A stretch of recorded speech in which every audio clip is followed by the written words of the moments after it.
have a 13-year-old and he does have a phone that he got last year. And we started with a pretty strict phone agreement that set expectations for when and how it could be used.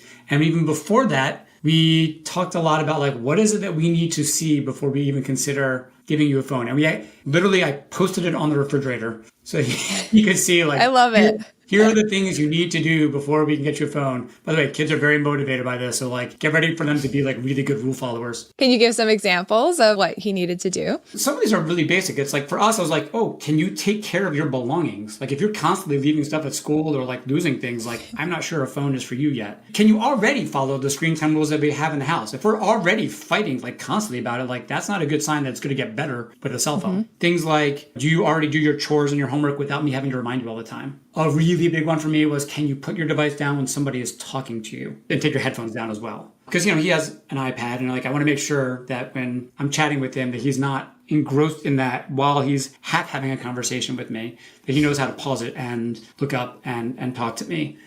And then in general, like, is this a kid who you think can make good judgments generally? Are they fairly kind and respectful when communicating? They're about to enter potentially a world of like a lot of drama. Like, do you think your kid can avoid that digital drama? Or maybe you haven't had enough conversations about how to avoid that digital drama. So it was like that kind of a checklist. And like when I thought like, yeah, you're pretty much doing all these things. Then we got him the phone. When we got him the phone, we're like, okay, now you're going to sign this agreement. We literally made him sign like, these are the rules and expectations. I think what you shouldn't do is just hand over a phone with full access and no expectations, because it's much harder to pull back later if problems arise. So, start slow, set a clear agreement on what your kid can and can't do, and then you expand privileges and access slowly as they show responsibility.